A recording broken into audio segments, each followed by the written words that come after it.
말씀입니다. 앉으신 채로 경청하십시오. 신약성경 에베소서 5장 18절에서 21절 말씀입니다. 신약성경 315면입니다. 신약성경 315면 에베소서 5장 18절에서 21절 말씀입니다. 제가 말씀을 받들어 읽습니다. 5장 18절부터 읽습니다. 술 취하지 말라. 이는 방탕한 것이니 오직 성령으로 충만함을 받으라. 시와 찬송과 신령한 노래들로 서로 화답하며 너희의 마음으로 주께 노래하며 찬송하며 범사에 우리 주 예수 그리스도의 이름으로 항상 아버지 하나님께 감사하며 그리스도를 경외함으로 피차 복종하라. 아멘. 시온 찬양대 찬양으로 하나님께 영광 돌립니다.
아멘. 기도하시겠습니다. 아버지 하나님, 주님 생명품으로 나아왔습니다. 저희의 온 마음 다해 주님 바라보며 주님 말씀 앞에 엎드립니다. 주님 생명 말씀으로 저희의 심령을 새롭게 하여 주시옵소서. 성령 충만케 하여 주시옵소서. 주님 은혜로 저희를 붙들어 주시옵소서. 세우신 말씀의 종을 성령님 주장하시고 아버지의 말씀을 담대히 순전하게 전하게 하여 주시옵소서. 우리 구주 예수 그리스도의 이름으로 기도드립니다. 아멘. 할렐루야. 아멘. 이 나라 이 민족에 광복의 은혜를 허락하신 주님을 찬양합니다. 우리의 모든 삶에 좋은 선물 주시는 주님께서 우리의 모든 역사를 주관하심을 고백하며 또한 나의 개인 삶의 여정도 주님 손안에 있음을 고백하며 한 걸음 한 걸음 나아가는 우리 모두가 되기 원합니다. 아멘. 올해는 그 정해진 주제대로 말씀이 계속 나가고 있기에 지금 절기와는 또 별개로 계속 전하던 주제로 오늘도 말씀을 나눕니다. 지난주에 사랑은 바로 섬김이라는 것을 나누었습니다.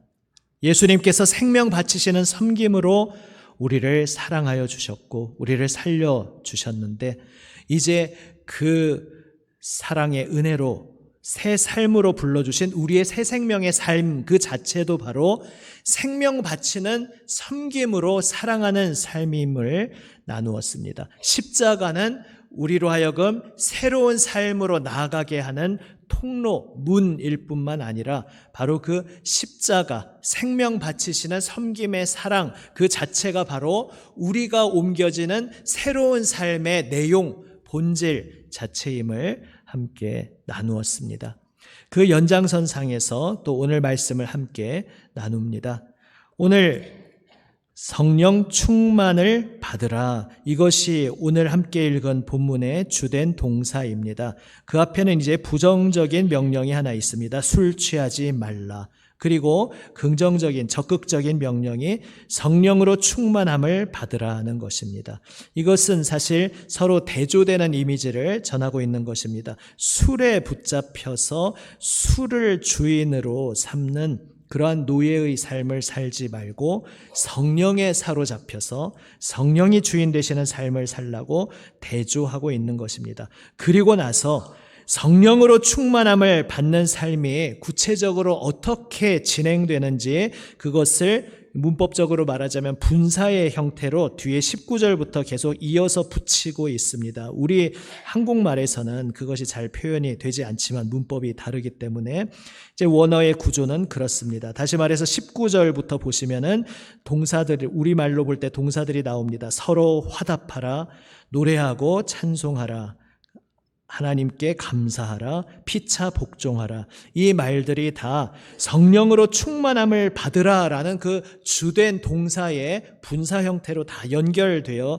있는 것입니다. 결국 무슨 이야기인가 하면 성령으로 충만함을 받으라 명령하시면서 그것이 구체적으로 어떤 삶인지 어떤 과정을 통해서 우리가 성령 충만을 실제적으로 체감하고 경험하게 되고 또한 우리가 성령 충만을 받음으로써 그 결과적으로 어떤 삶이 구체적으로 이어지는지 그것을 묘사하고 있는 것입니다.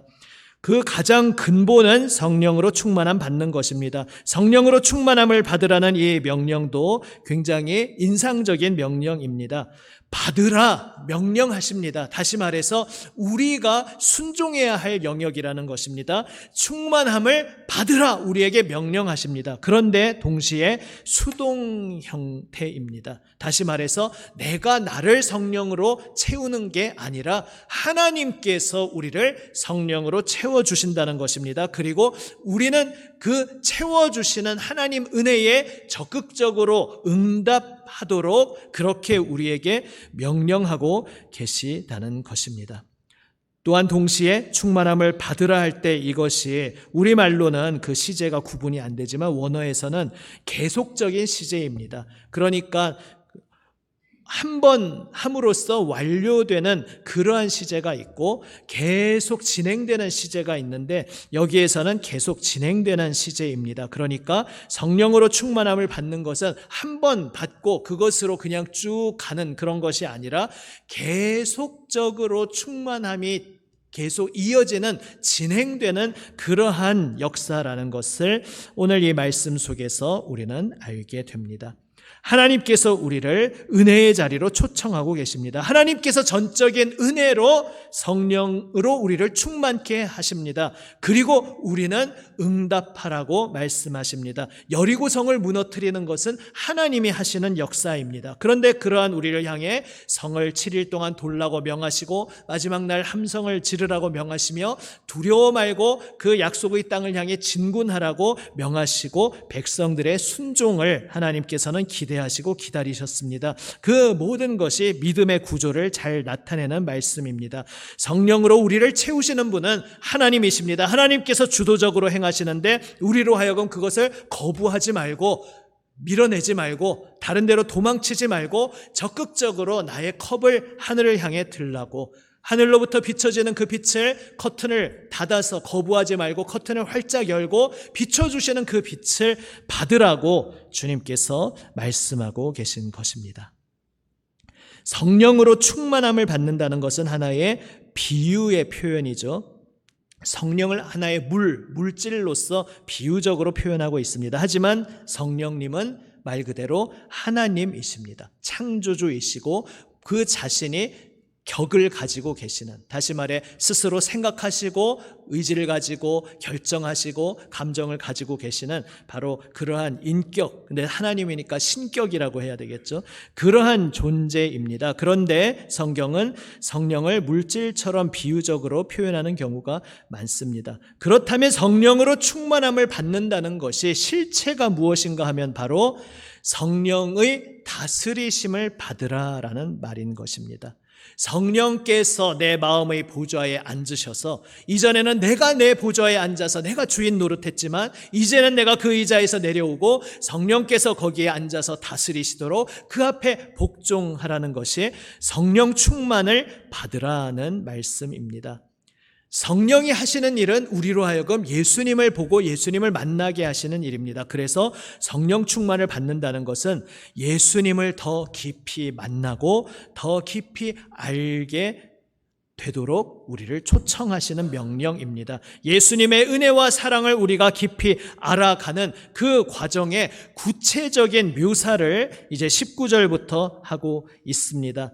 먼저 서로 화답하라 말씀하고 있습니다. 여기서 서로 화답하라는 것은 영어 성경을 보시면 speak라고 되어 있습니다. 서로 말하라는 것입니다. 서로 말하는데 무엇을 가지고 말하는가? 우리 대화의 주제가 시와 찬송과 신령한 노래라는 것입니다. 우리가 주님을 알기 전에는 세상적인 여러 가지 관심사, 그것이 우리가 나누는 대화의 주제였습니다. 누군가를 흉본다든지 나에게 무언가 유익이 되는 경제적인 것에 대해 초점을 맞추고 대화를 나눈다든지 그런 것이 우리의 주된 관심사였습니다. 하지만 이제 거듭난 새 생명의 삶의 대화는 오직 시와 찬송과 신령한 노래로 채워진다는 것입니다. 시와 찬송, 신령한 노래라는 것은 다양한 장르를 표현하는 것인데 그 모든 다양한 장르의 공통점은 하나님을 찬양하는 그러한 장르라는 것입니다. 시로, 찬송으로, 신령한 노래들로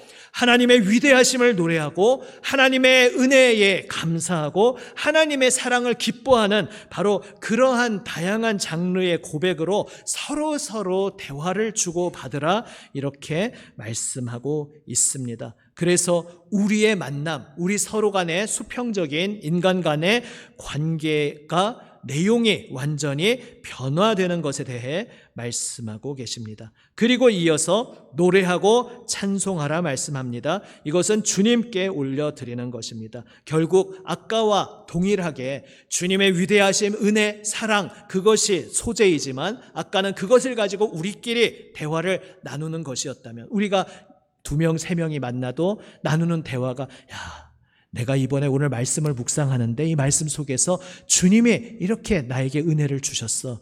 요즘 내가 살아가면서 참 이런 주님의 손길을 느끼고 있어. 때로는 뭐 어려운 여러 고백도 있을 수 있죠. 요즘에 내가 참 마음에 이런 점이 고민이 되고 신앙적으로 힘겨워하고 있어. 그러면 또 서로 그래 주님께서 우리를 붙들어 주시니까 함께 기도하자. 이렇게 무언가 잘 되고 있을 때나 또 무언가 힘들 때나 오직 주님께 초점을 맞추는 대화를 나누는 것과 함께 이제 노래하고 찬송하라. 주님을 향해 직접적으로 나의 고백으로 주님 위대하십니다. 주님 은혜가 충만하신 분입니다. 주님의 사랑이 어찌 크고 놀라우신지요. 이렇게 주님께 고백하는 것에 대해 말씀하고 있습니다.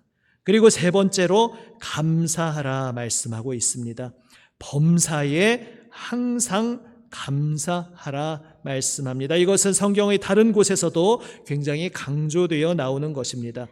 범사에 감사하라고 하니까 우리가 그렇게 오해하는 경우가 혹 있을 수 있습니다. 내가 정말 힘겨운 일을 겪고 있는데 이해할 수 없는 고통의 세월을 지나고 있는데 감사하라고 했으니까 앓는 소리 내면 안 되고 뭔지 모르겠지만 무조건 감사하자 이렇게 기계적으로 우리가 혹 적용할 수가 있습니다. 그렇게 되면 우리가 성령 안에서의 자유로운 믿음의 발걸음을 하는 것이 아니라 믿음의 여정을 내가 자꾸 억누르고 억압하고 무언가 부자연스럽게 덮어놓고 뒤로 숨기는 것으로 우리의 믿음의 생활을 오해할 수 있습니다. 하지만 겟세마네에서 예수님께서는 적나라하게 모든 것을 아버지께 다 말씀드리지 않으셨습니까? 그것이 우리가 믿음을 걸어가는 우리의 본이 됩니다. 즐거울 때 기쁠 때에나 또 이해하지 못하고 힘겨운 고난 가운데 있을 때에나 늘 그 초점이 주님을 향한다는 것, 하나님을 향한다는 것. 그래서 아버지 하나님, 저 혹시 이 십자가의 길을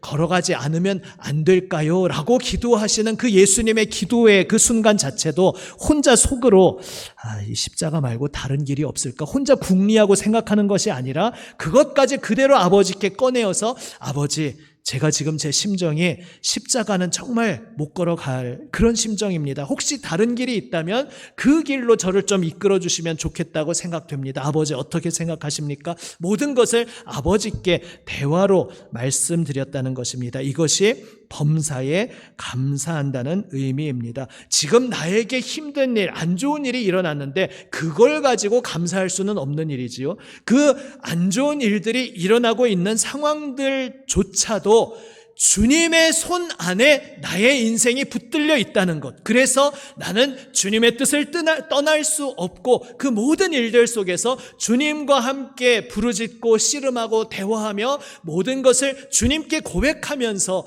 결국 주님을 신뢰합니다.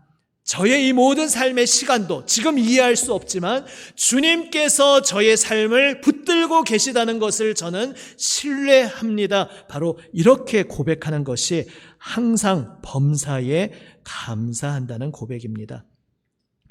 이렇게 아까 노래하고 찬송하는 것이 하나님을 향한 것이었고 또 범사에 감사하는 것이 하나님을 향한 것이었습니다. 그리고 마지막으로 피차 복종하라. 다시 우리 서로 간의 관계로 돌아오고 있습니다. 그런데 그 전까지는 다 실제로 살기가 쉽다는 것은 아니지만 개념적으로 무슨 말인지 이해는 되는데 마지막에 피차 복종하라는 것은 처음 들을 때 하고 의아한 생각이 들 수도 있습니다. 주님께 복종하라는 말씀은 알겠는데 그것도 뭐 지키기가 쉬운 건 아니지만요. 우리가 왜 서로 피차 복종해야 되지? 이게 무슨 표현인가? 이상한 생각이 듭니다. 그리고 이제 앞으로 이 설교 시리즈가 가면서 가정, 일터, 교회, 구체적인 영역에 대해서 자세한 적용을 이제 앞으로 하게 될 텐데 그때 이제 이 뒤에 이어서 말씀을 드리겠습니다만은 바로 피차 복종하라 이 말씀 뒤에 이제 당시 고대 사회의 가정을 이루고 있는 주요한 세 가지 관계, 부부 관계, 부모와 자녀 관계, 그리고 주인과 종의 관계에 대해서 피차 복종한다는 것이 어떤 의미인지 말씀하고 있습니다. 아무튼 어쩌면 조금 생소하게 들릴 수 있는 피차 복종하라라는 명령을 주님께서 우리에게 주고 계십니다. 그것이 성령 충만의 길이다 말씀합니다. 지난주에 나눈 주제는 그래도 새로운 주제는 아니었을 수 있습니다. 사랑은 이 세상에서 생각하는 것과는 달리 정말 성경이 말씀하는 사랑의 본질은 섬김이다. 그런데 그 섬김도 그냥 피상적인 섬김이 아니라 내 생명을 쏟아부어서 내 시간, 내 물질, 나의 모든 삶을 구체적으로 바치고 헌신해서 한 사람을 향해 나를 쏟아붓는, 마치 육신의 부모가 자신의 자녀에게 하듯이 우리는 영적으로도 한 사람을 향해 내 모든 것을 쏟아부어서 섬기는 것이 바로 구체적인 사랑이다. 이것을 지난주에 나누었는데 그래도 그것은 완전히 생소한 새로운 이야기는 아닙니다. 하지만 피차 복종하라는 것은 많은 것을 생각하게 합니다. 사실 우리가 다 연약한 존재들 아닙니까? 우리의 말이 항상 옳은 것도 아닌데 상대방이 이상한 말도 안 되는 이야기를 할 때 내가 그 말에도 다 복종해야 된단 말인가? 이것이 무슨 의미이겠습니까? 여기에서 중간 좀 모든 과정을 주일에 생략하고 결과적으로 이 말씀 화답하라, 노래하라, 찬송하라, 감사하라, 피차 복종하라, 이것의 모든 모델의 근원은 예수님의 공생애에 있습니다. 왜냐하면 성령 충만이라는 것 자체가 결국 이 땅에 찾아오신 예수님이 지금은 승천하셔서 당시처럼 육신으로 우리가 만나지는 못하지만 오히려 더 깊은 차원으로 영으로 여전히 성령으로 우리 가운데 함께 하신다는 것이고, 그래서 주님께서 공생애 가운데 예수님이 이 땅에 나타나셨을 때 어떤 놀라운 역사가 일어났는가, 그 연장선에서 성령께서 이 땅에서 역사하실 때 어떤 놀라운 예수님의 역사가 일어나는가, 바로 우리가 그 시대를 살고 있기 때문에 지금 이 모든 말씀은 예수님의 공생애에 비추어서 생각해 볼 때 많은 힌트를 얻을 수 있습니다. 이 땅에 예수님께서 살아가실 때에 주님께서 가시는 곳마다 어떤 역사가 일어났습니까? 하나님을 알지 못하고 죽음과 절망 가운데 있던 인생에 하나님을 만나는 역사가 일어났습니다. 하나님은 나 같은 것은 잊으셨나 봐. 내 삶이 왜 이렇게 어둠으로 계속 점철되어 있지? 하나님이 나의 인생에 대해서 알기나 하실까? 내 이름을 알기나 하실까? 하나님이 나에게 관심이 있으실까? 이렇게 절망 중에 있던 한 생명에게 예수님이 다가가실 때에 그 예수님을 만난 사람들은 공통적으로 무엇을 경험하게 됩니까? 하나님을 만나게 됩니다. 하나님이 나를 알고 계셨구나. 하나님이 나의 모든 인생을 지켜보고 계시고 나와 함께 동행하고 계셨구나. 하나님은 나를 잊으신 적이 없고 하나님은 늘 나에게 모든 관심의 초점을 맞추고 계셨구나. 하나님께서 지금도 나의 삶을 만져주시고 나를 새롭게 하시는구나. 이것을 예수님을 만나는 그 자리에서 예수님의 공생애 때 한 사람 한 사람이 경험했습니다. 그리고 이제 예수님 승천 후에는 또 다른 보혜사 성령께서 오셔서 그 역사를 이어가고 계십니다. 성령님이 애초에 하시는 역사 자체가 요한복음에 나온 것처럼 예수님을 계속 드러내는 것을 위해 성령님이 오셨습니다. 성령님은 자신을 드러내지 않으시고 예수님을 드러내는 사명을 위해 이 땅에 오셨습니다. 그래서 우리가 성령 충만을 받을 때 이어지는 그 우리의 삶의 구체적인 묘사는 바로 2000년 전 예수님의 공생애 가운데 제자들과 함께 하고 계실 때 내가 그 자리에 함께 껴 있었다면 나의 삶에서 어떤 역사가 일어났을까? 그것에 대해서 지금 말씀하고 있다는 사실입니다. 예수님이 가시는 곳마다 하나님의 은혜를 체험하는 일이 일어났습니다. 그러니까 노래하고 찬송하는, 하나님의 은혜를 찬송하는 역사가 그 모든 곳에서 일어났습니다. 예수님이 가시는 곳마다 예수님의 놀라운 은혜, 하나님의 사랑을 사람들이 경험하게 되었기에 하나님께 감사하게 되었습니다. 나중에 사도행전에 보면 성령의 역사 속에서는 비록 예수님의 이름으로 인하여 핍박받고 고난당하는 그 자리에서조차도 채찍질을 맞은 것 자체가 감사한 것이 아니라 비록 그 채찍질을 맞는 고난을 받지만 내가 예수님의 이름으로 인해 고난받는 자리에 동참할 수 있는 일꾼으로 이제 세워졌다고 하나님이 인정해 주셨구나 하면서 감사하는 모습을 볼 수 있습니다. 그렇게 나의 삶의 모든 시간들이 하나님과의 관계 속에서 나를 사랑하시고 나를 기억하시고 나를 통해 일하시는 그 하나님과의 관계 속에서 모든 것을 보게 되기에 범사에 감사하는 일이 바로 예수님과의 만남 속에서 이루어짐을 우리는 보게 됩니다.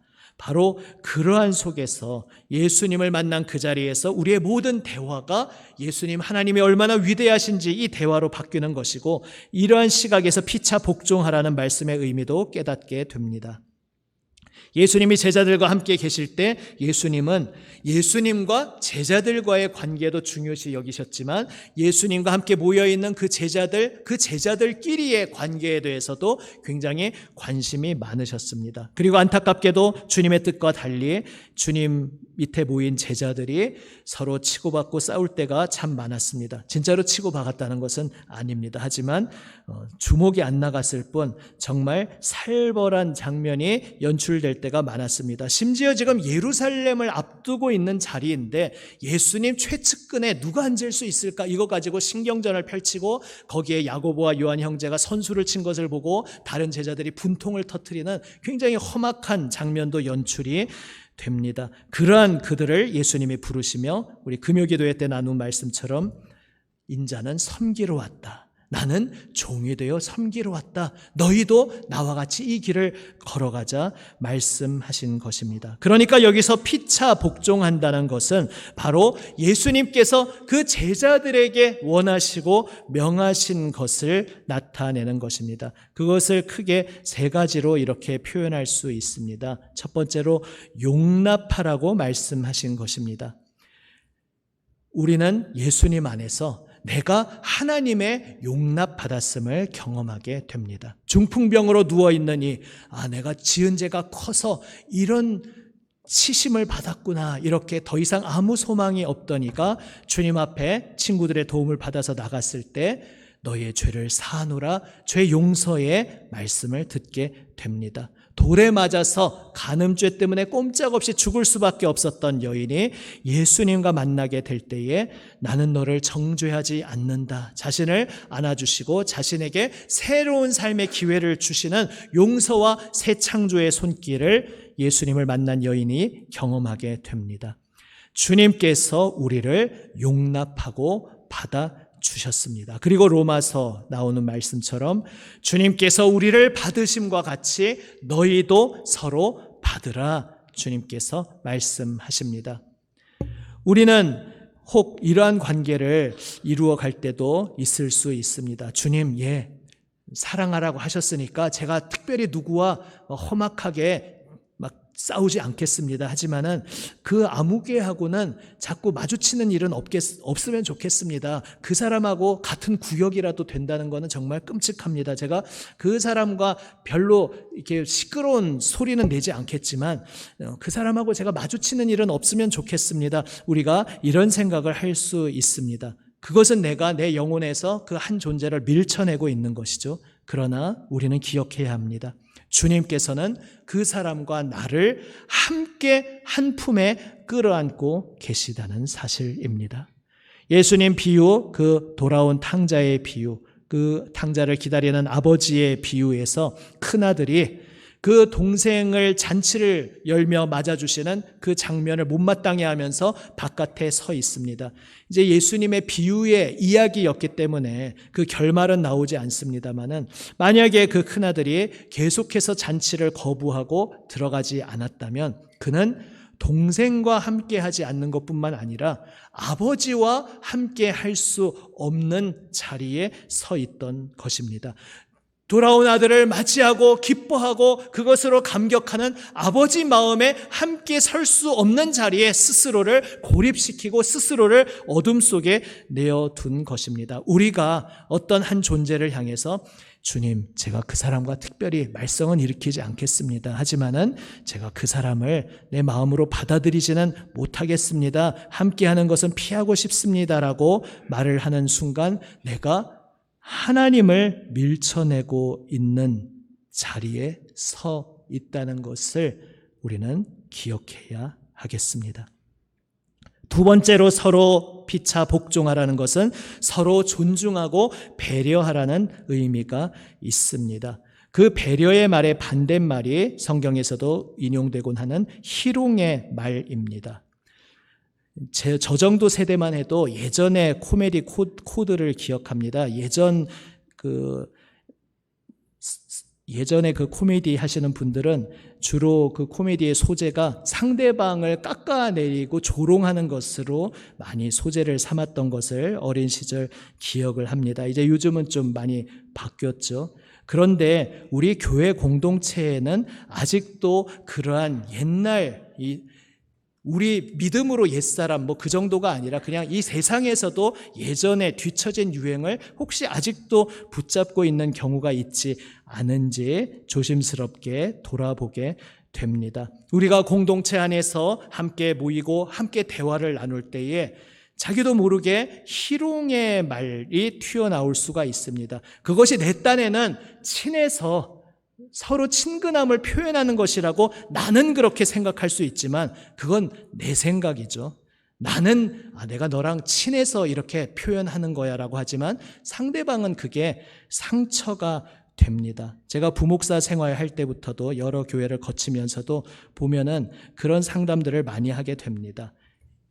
이분이 와서 상담을 하고 또 다른 분이 와서 상담을 하는데 이분은 자신이 농담으로 이렇게 한 건데 이분은 그것 때문에 상처 받으신 겁니다. 그런데 또 이분은 이분대로 입장이 있고 저분은 저분대로 다 입장이 있습니다. 결국은 내가 내 기준으로 쉽게 이거는 이 정도야 다 받아들일 수 있지, 이 정도는 다 농담으로 생각할 거야 라고 나 스스로의 기준으로 함부로 생각하고 마구 말을 하는 것이 얼마나 조심스러운 문제인가 생각하게 됩니다. 특별히 그렇게 쭉 지내오시는 우리 성도들의 모습을 보면 오래된 관계일수록 더 조심성이 필요하다는 것을 알게 됩니다.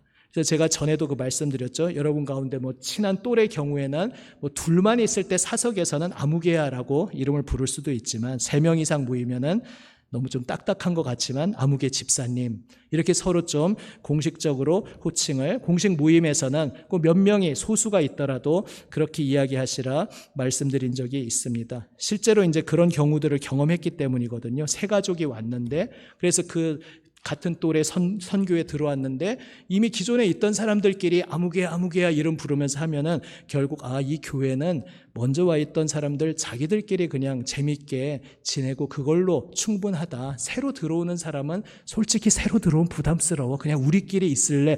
이런 곳이로구나 라고 느낄 수 있다는 겁니다. 우리는 그렇게 생각하지 않았는데 상대방은 그렇게 느낄 수 있다는 것입니다. 실제로 그렇게 느꼈다는 이야기를 목회자로서 듣곤 합니다. 존중과 배려가 성도 간에 필요합니다. 오래된 관계일수록 더욱더 조심함이 필요합니다. 그리고 그 가운데 허물을 서로 조용히 덮어주는 모습이 또한 필요합니다. 이제 오래 지나다 보니까 상대방의 약점이 잘 보입니다. 그러다 보니까 그것을 가지고 또 서로 농담으로 주고받을 수 있는데 그게 당사자는 또 상처가 될 수 있습니다.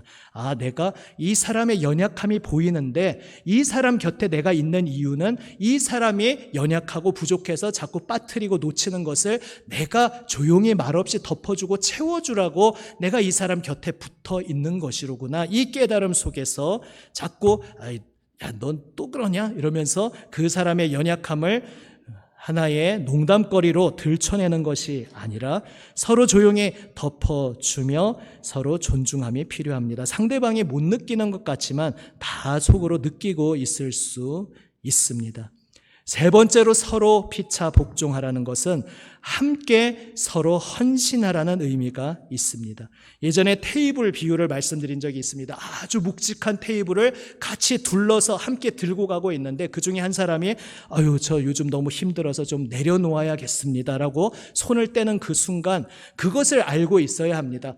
때로 쉼이 필요할 수 있죠. 그래서 목회자와 좀 상담하고 하면서 좀 안식년을 가지실 수도 있습니다. 하지만 또 많은 경우에는 성령 충만한 은혜로 돌파하고 극복해야 할 그러한 때가 또 있을 수 있습니다. 왜냐하면 내려놓았다고 생각하는데 그렇게 해서 봉사의 자리에서 한 발 떨어지고 교제의 자리에서 한 발 떨어질 때 무엇을 느끼게 되느냐. 심지어 목회자도 그런 것을 느끼게 됩니다.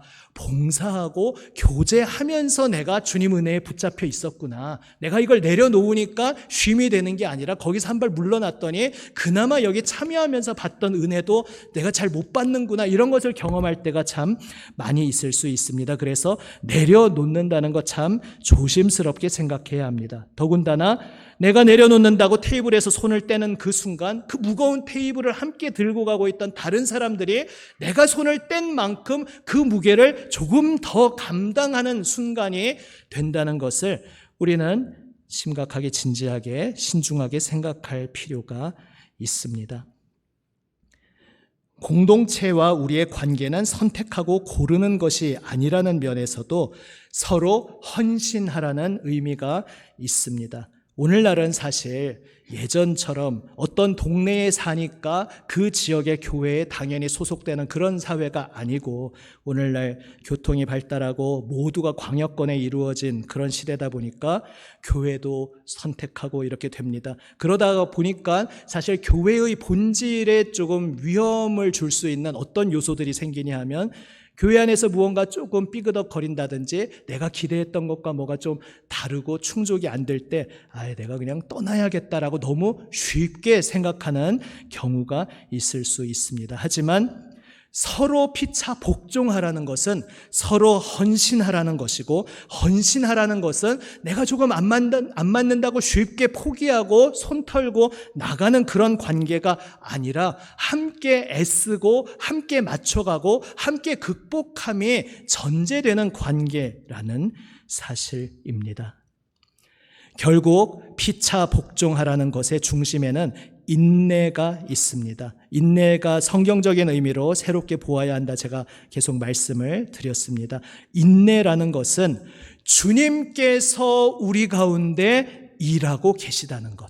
주님께서 우리를 포기하지 않으시고 우리 가운데 우리를 새롭게 빚으시는 새 일을 행하고 계시다는 것, 바로 이것이 인내의 의미입니다. 주님께서 우리를 빚어가고 계시기에 여전히 우리가 예수님 믿는다고 하면서도 우리 개인으로나 교회 공동체로나 말도 안 되는 이상한 짓들을 할 때에도 예수님은 우리를 정죄하시고 벌하시고 내치시는 것이 아니라 오래 참고 기다리시며 그래서 내가 너를 위해 죽었잖아. 그래서 내가 너를 계속 빚어가고 있잖아. 인내하시고 우리를 품어주고 계십니다. 그 주님의 인내에 우리가 함께 동참하라는 것이 바로 피차 복종하라는 의미입니다. 그 인내의 반대말이 이제 국어사전적으로 반대말이 아니라 영적인 의미에서 그렇습니다. 반대말이 속단입니다. 내가 가진 몇 가지 판단 기준으로 상대방을 내가 다 파악했다고 우리가 쉽게 여길 수 있습니다. 내가 너와 좀 이 정도 세월을 지내다 보니까 내가 이제 너는 어떤 사람인지 알겠어. 아니면 내가 가지고 있는 몇 가지 판단 기준, 나의 몇 가지 안경을 가지고 속히 보면서 내가 너 보니까 예전에 만났던 아무개하고 참 비슷한 것 같아. 너가 어떤 사람인지 다 파악이 끝났어. 우리가 이런 식으로 생각하는 경우가 있을 수 있습니다. 하지만 그것은 말 그대로 속단입니다. 너무 지나치게 빨리 단정지어 버린 것입니다. 사실 그렇게 속단하는 것은 두렵고 떨리게도 이렇게 고백하는 것과 같습니다. 저는 주님이 어렵지 않습니다. 그러니까 우리가 누군가를 좋은 의미에서 계속 어렵게 여김이 필요합니다. 아무리 친근해져도 어렵게 여김이 계속 남아 있어야 합니다. 그런데 내가 누군가를 향해 어렵게 여김이 사라져 버린다면 나는 주님이 어렵지 않습니다. 이렇게 고백하고 있는 것이 됩니다. 그리고 내가 누군가를 나의 몇 가지 기준으로 속단한다는 것은 내가 주님보다 더 똑똑합니다라고 말하고 있는 것과 같습니다. 우리는 참 부족합니다. 그래서 피차 복종하라는 그 주님의 말씀이 우리의 삶에서 이루어지는데 많은 시간이 필요합니다. 그러나 우리에게는 소망이 있습니다. 이러한 우리를 여전히 보혈 은혜로 품으시고 그 한 품에 우리를 함께 끌어안으시고 우리를 빚어가고 계시는 주님께서 계시기에 우리는 피차 복종하며 나아갈 수 있습니다. 피차 복종하라는 것을 예전 드라마 한 말을 좀 인용한다면 이렇게 표현할 수 있습니다. 이 안에 너 있다. 나의 가슴 속에 내가 너를 받아들인다. 나의 안에 너가 있다라고 고백하면서 주님께서 우리를 향해 내 마음 안에 너가 있다 말씀하신 것처럼 우리도 서로를 향해 내 안에 너가 있다 고백하며 나아가는 것이 바로 주님께서 말씀하신 피차 복종하라는 의미입니다. 주님께서 채워주시는 은혜를 의지하여 성령 충만함을 은혜로 받으며 그것을 우리가 겸손히 고백하며 받는 가운데 그리스도를 경외함으로 피차 복종하는 우리 모두가 되시기를 우리 주님의 이름으로 축복합니다. 기도하시겠습니다. 아버지 감사합니다. 주님 생명 손길로 저희를 새롭게 하여 주시고 주여 주님의 보혈 은혜로 저희를 받아주시고 날마다 포기하지 않으시고 빚어주심을 감사드립니다. 주님 품 안에 안겨있는 저희들이 주님의 은혜 안에서 주님을 경외함으로 피차 복종하며 살아가게 하여 주시옵소서. 주여 용납하며 존중하고 배려하며 서로 헌신함 속에 아버지 하나님 우리의 가슴 속에 서로가 있음을 고백하며 나아가게 하여 주시옵소서. 우리 구주 예수 그리스도의 이름으로 기도드립니다. 아멘.